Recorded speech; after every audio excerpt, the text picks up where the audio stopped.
Hello and welcome. My name is Evan, and this is the Rules for Business Communication class. Today's topic is very important.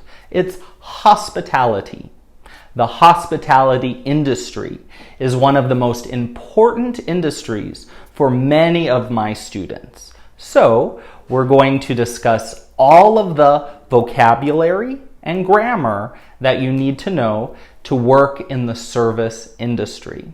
And we'll really focus on how communicating in English has different tones and pleasantries than other languages. Okay? So, let's get started. Come on.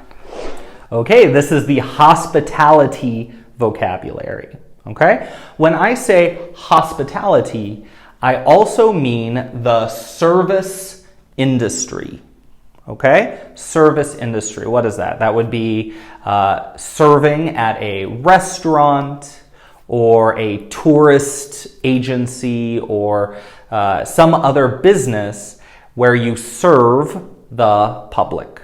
Okay?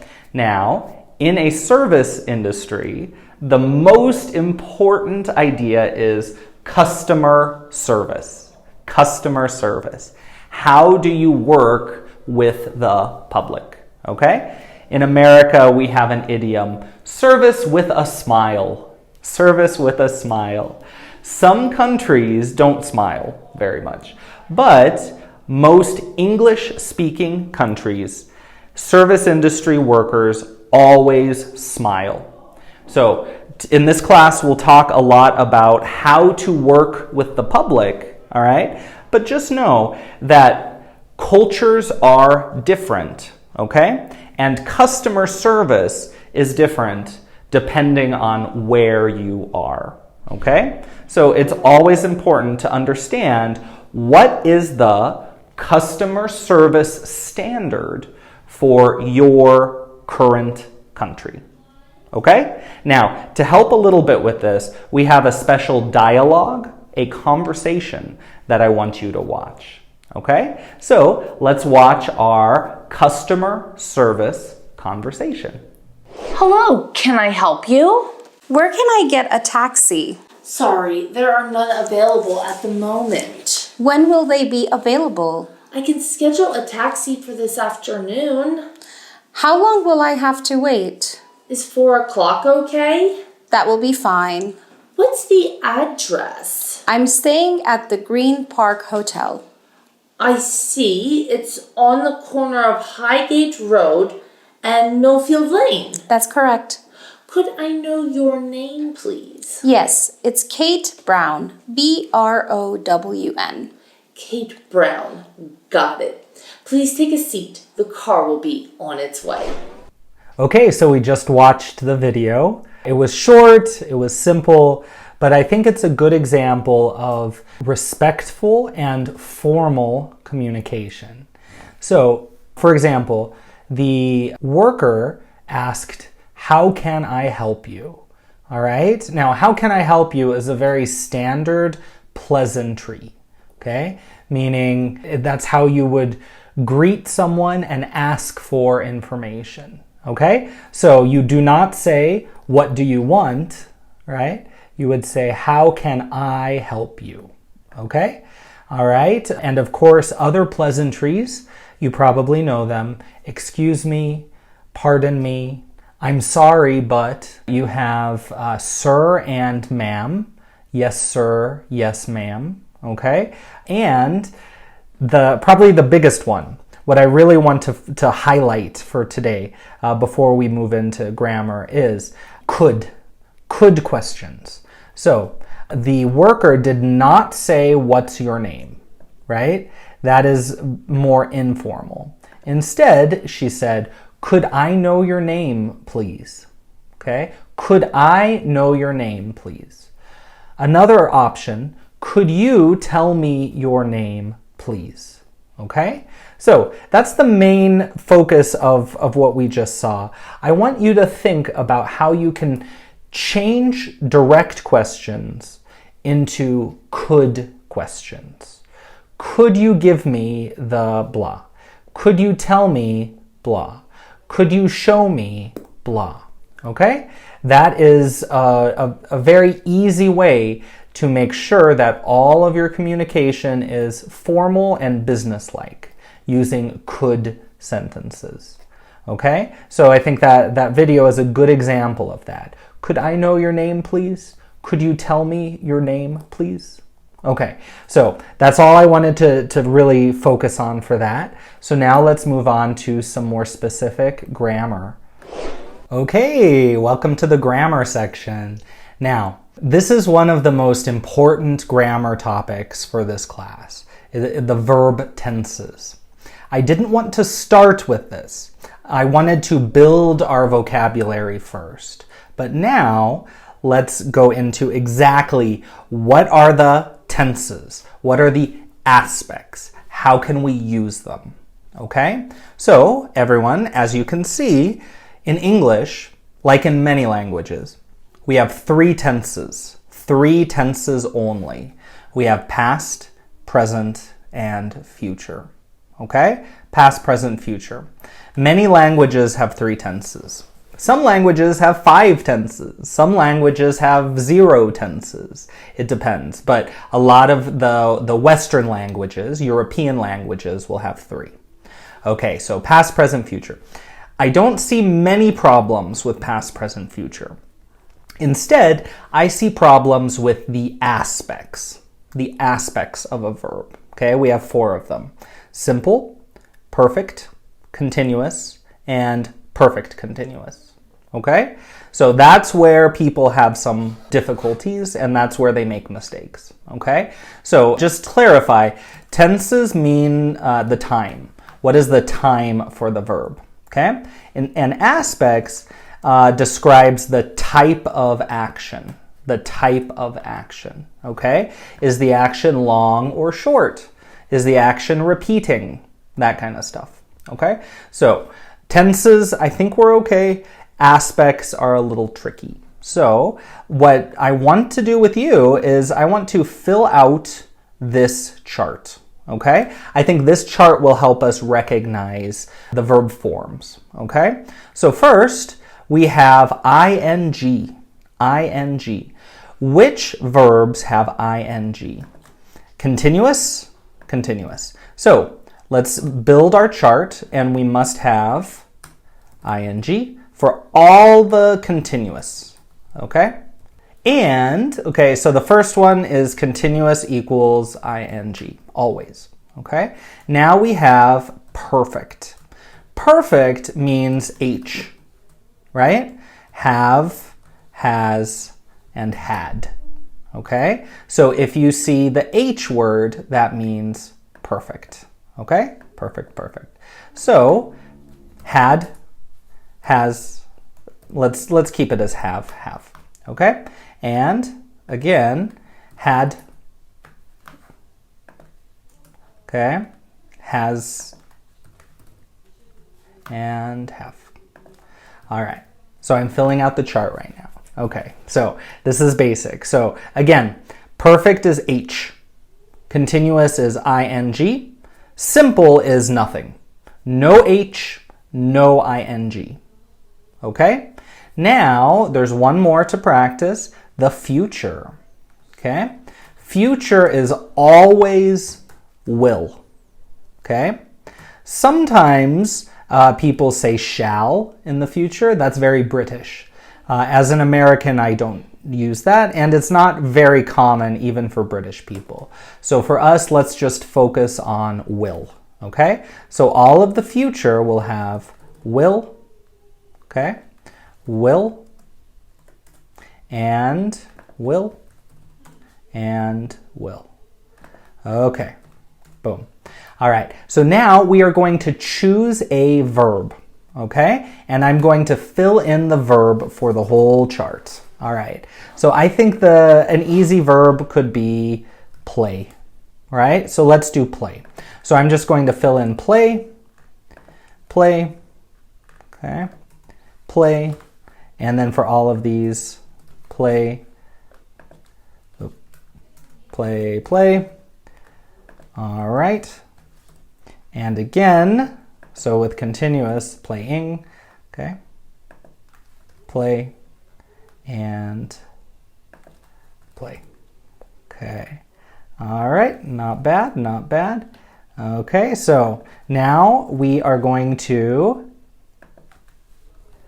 okay, finish the rest of the verbs because there's a little bit that we're missing. Okay, so, all right, so first of all, we have perfect. Just normal perfect, simple perfect. Perfect always has ed. Okay, ed and ed. All right, so perfect is finished. That's all perfect. That's fine. Okay, now past simple has ed and present does not. Okay, so that one is also finished. Easy. Okay, and continuous, I would say was playing, is playing, will be playing. All right, and then I'm going to go down here. Been, and been. Okay, let's see if I can, yeah. All right, good. And I believe that that is everything. All right, so simple is played, play, will play. Perfect. Had played, have played, will have played. Continuous. Was playing, is playing, will be playing. Perfect continuous. Had been playing, have been playing, will have been playing. Okay? All right, so that's it. So again, you should recognize these very quickly. If you see will, that's always future. If you see the H, have, has, had, that's always perfect and perfect. And if you see ing, that's always continuous and continuous. Okay, so that's how we recognize our verb aspects. Okay, so this is exactly how you should write it. Now, there's one more idea, and that is the difference between singular and plural. Okay, so I'll write it right here. Okay, if you see an S, okay, S is singular. Okay, and no S is plural. No S, like this. Okay, so that means let's look for the S's. This is an S, so I'll change the color. All right, so we have S, S, and is that it? Okay. Okay, so that's the S. That means singular. Okay, so we have singular and plural. Was, were, is, are. Okay, have, has, have, has. Okay, so the ones that change from singular to plural. Oh, and sorry, one more. Play and plays. Okay, so as you can see, all of the present, okay, all of the present can be singular and plural with S or no S. So for example, I would write, the dog plays, or the dogs play. Okay? The dog plays, the dogs play. All right. He plays, they play. Okay? The man eats, the men eat. All right? So that only affects the present and also the past continuous. That one is also singular plural. Okay? All the others, it doesn't matter. Okay? So hopefully that all makes sense. That looks correct. And then, of course, I, the letter I, the word I is difficult. So I would be am playing. And that's a special one. Let's make that a special color. Okay, I'll have that one be green. All right, because I is weird. I and you are both weird. Okay, so this chart should help you understand, in general, the verb tenses. Okay, so where is ed? Ed. That would be past, simple, and perfect. Where is the S? S, singular plural. That would be present and then past continuous. Okay? Where is will? Future. Okay? Where is ing? Continuous, continuous. Where is H? Have, has, had. Perfect, perfect. Okay, and that is the whole chart. That's everything you need to know to understand each of the verbs, how to identify the verbs, okay? Now, I added one extra column right here, okay? I did that just to write down basic rules for each of them, okay? Of course, the aspects have many rules, right? But I wanted to give you like simplified rules to help you just in general understand each of these, okay? So simplified rules. Simple means a short or a repeated verb, okay? Short or repeated, okay? All right, and perfect is a long action. Perfect is a long action. Continuous is an action with a stop or a second action. Okay? A stop or a second action. Perfect continuous would be long, also with a stop or a second action. Okay. All right, so in this case, I'm just going to say stop. Again, I'm simplifying things, okay?